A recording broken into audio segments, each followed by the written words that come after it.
yo soy Max Kaiser y este es el episodio número 12 de Factor Kaiser. Hoy vamos a analizar 3 temas que se relacionan directamente con cómo queremos que sea nuestra democracia, qué queremos que produzca nuestra democracia. El tema número 1, según el Índice Global de Democracia, México es hoy un régimen híbrido. 2, el Chaifa no genera ni para su nómina. El 3, la CFE quiere arruinar tu bolsillo y quiere arruinar el futuro de México. Acompáñame a ver los 3. Tema número 1. Según el Índice Global de Democracia, México es un régimen híbrido. Hay una coincidencia muy interesante entre 3 índices internacionales que, además de ser los más consultados del mundo, establecen parámetros muy objetivos para comparar a distintos países. Se trata, por un lado, del Índice de Percepción de Corrupción de Transparencia Internacional, del que ya hablamos el episodio pasado, el Índice Global de Democracia, que hace The Economist, y el Índice de Desarrollo Humano, que hacen Naciones Unidas. Como platicamos en el episodio pasado, el IPC, el Índice de Percepción de Corrupción, es la medición que se hace en un país sobre la percepción que tiene su población de la existencia, penetración, extensión y normalidad de la corrupción, y del nivel de impunidad que prevalece en ese país para así poder hacerlo comparable con otros 180 países que se miden en el índice. Por otro lado, el Índice Global de Democracia mide la calidad de la democracia en 165 países, con base en 5 categorías. 1. Procesos electorales y pluralismo. 2. Funcionamiento del gobierno. 3. Participación política. 4. Cultura política. Y 5, libertades civiles de acuerdo con la calificación que se obtenga en este índice. Los países así se ubican en A, democracia completa, B, democracia con fallas, C, régimen híbrido o D, régimen autoritario. Por su parte, el Índice de Desarrollo Humano que hace el Programa de las Naciones Unidas para el Desarrollo, PNUD, desde hace más de 3 décadas, da a conocer el grado de progreso que tiene cada país. Es decir, el IDH, el Índice de Desarrollo Humano, se utiliza para elaborar un ranking mundial de desarrollo. Esta calificación permite, por un lado, seguir la evolución de un país a lo largo del tiempo y, por otro, comparar su situación con el resto de los países. Este índice compuesto tiene en cuenta factores sanitarios, educativos y económicos para medir el desarrollo humano de un país, a diferencia de otras metodologías anteriores que se fijaban solo en lo económico. Es decir, este se trata de un índice muy completo que se construyó para ir más allá de la simple medición de la riqueza agregada que se hace normalmente con esta medición del Producto Interno Bruto para comparar a diferentes países. Así, se trata de uno de los indicadores de bienestar de la población más completos y más desarrollados que hacen comparables a las diferentes regiones del mundo, a las diferentes poblaciones del mundo. Y permite ir más allá del discurso político, es decir, hace objetiva la calificación de éxito de un país. Cuando revisamos los primeros 20 lugares del Índice de Desarrollo Humano de PNUD, encontramos que 14 países también están en los primeros 20 lugares del Índice de Percepción de Corrupción y en los primeros 20 lugares del Índice Global de Democracia. Para mí, esto no es coincidencia. Pongan la relación como ustedes quieran, para no meterme en broncas con los matemáticos. Pero a ver, si en los primeros 20 lugares de los 3 índices, creados por instituciones completamente diferentes, que miden cosas completamente diferentes, hay 14 coincidencias, mi conclusión es que para que haya desarrollo humano es imprescindible vivir en una democracia completa, en la que haya bajos niveles de corrupción. Para mí es clarísima esta relación. ¿Cómo está México? México es el lugar 86 de 190 en el Índice de Desarrollo Humano. Y yo creo que tiene mucho que ver con los otros 2 índices.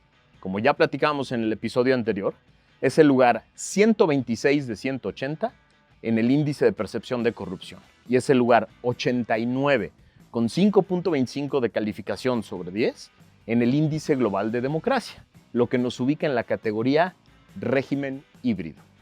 Así, más allá de los discursos políticos y de los otros datos, el desarrollo humano, el bienestar de la población, ese que presumen que están tratando de promover, medido con datos objetivos de organizaciones internacionales, hoy en México es muy pobre. Entre otras cosas, creo yo, porque somos una pobre democracia plagada de corrupción. Esto es una pésima noticia, sí, pero también nos apunta directamente en el reto de aquello que tenemos que corregir. Es decir, para vivir mejor, para tener bienestar, tenemos que ser un verdadero Estado de Derecho, sin impunidad, con una alta cultura política que genere participación y contenga el abuso de poder. Tema número 2. El Chaifa no genera ni para su nómina.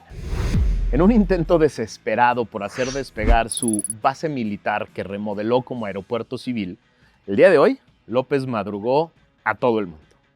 Aseguró que adelantaba la publicación del decreto para cerrar el Aeropuerto Internacional de la Ciudad de México, conocido como AICM, a los vuelos de carga para darles más tiempo a las empresas para transferir sus operaciones, ya que dijo tendrán 4 meses. Es decir, les doy el madruguete hoy y ustedes van a tener un chorro de tiempo.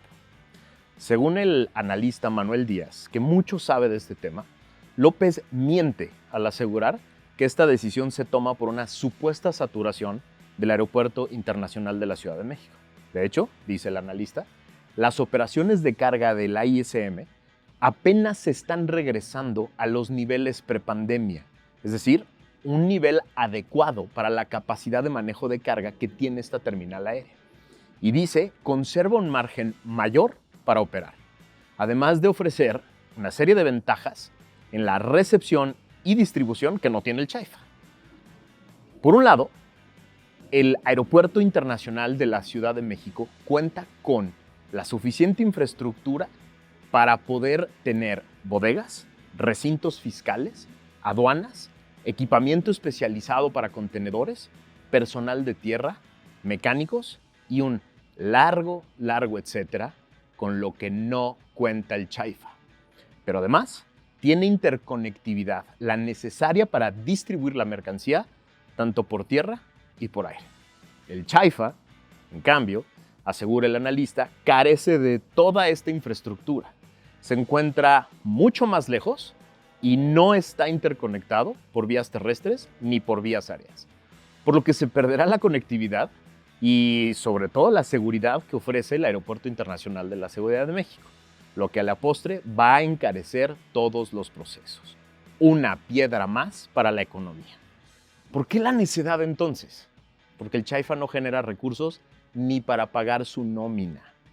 En una nota de ayer del periódico El Universal, nos enteramos que el Chaifa tuvo un ingreso total el año pasado de 139 millones de pesos, pero su nómina vale 384 millones de pesos por año. Es decir, la nómina vale el doble de lo que ingresó en todo el año pasado.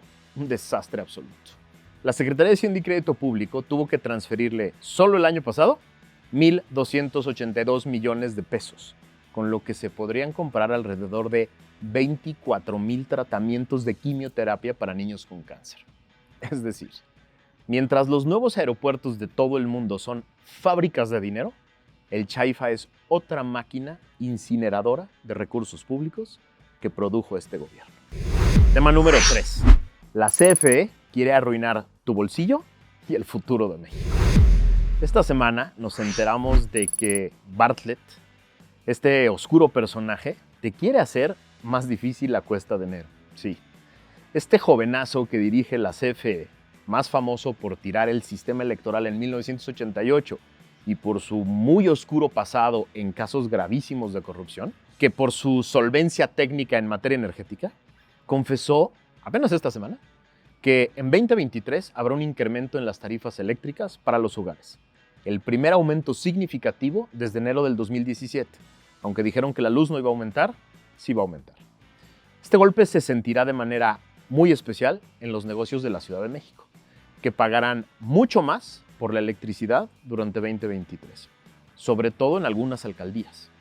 Además de la inflación, el excedente de costos observado durante el año anterior y el esperado para este año llevó a la Comisión Federal de Electricidad a elevar hasta 42% el cargo fijo de las tarifas de pequeña demanda de baja tensión, PDBT.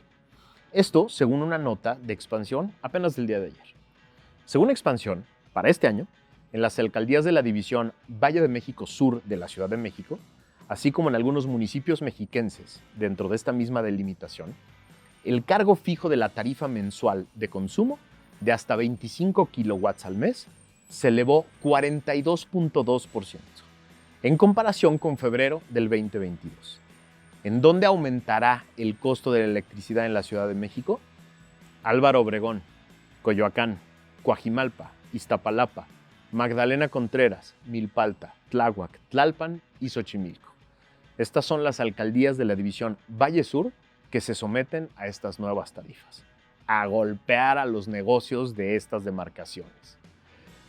A ver, en el mundo moderno, las economías están sustentadas en la energía eléctrica, no solo como el energético más importante del presente, sino como la columna vertebral del desarrollo del futuro de ese país. La energía eléctrica es la que mueve a un país o la que hace que el país se estanque. Hay tres cosas que te importan a ti y que impactan directamente a tu familia en materia de energía eléctrica. 1, ¿cuánto te cuesta? 2, que la tengas sin interrupciones en donde la necesitas. Y 3, que se genere sin destruir tu entorno. Para que estas tres cosas que te impactan directo a ti y a tu familia se den de la manera que tú y yo esperamos, hay 5 elementos cruciales que debemos entender. 1, cómo se genera. 2, quiénes la generan. 3, cómo se distribuye. 4, cómo se regula la generación y la distribución. Y 5, qué papel juega el gobierno. A ver, en el mundo desarrollado, las democracias más exitosas, de las que hablamos en el primer tema de este episodio, es decir, las que generan mayor bienestar a su población, todas estas democracias han tomado decisiones muy importantes en estos 5 temas. En materia de generación de electricidad, no solo permiten, sino que impulsan con todo tipo de políticas y recursos la competencia entre jugadores del sector privado, para que estos desarrollen nuevas tecnologías que permitan una generación de electricidad cada día más limpia, cada día más barata, cada día más continua y cada día más eficiente. En materia de distribución, se generan alianzas con el sector privado, entre el gobierno y el sector privado, para poder alcanzar cada casa de cada poblado, de cada región del país, al menor costo posible y con la mayor justicia posible. Que haya luz en todos lados.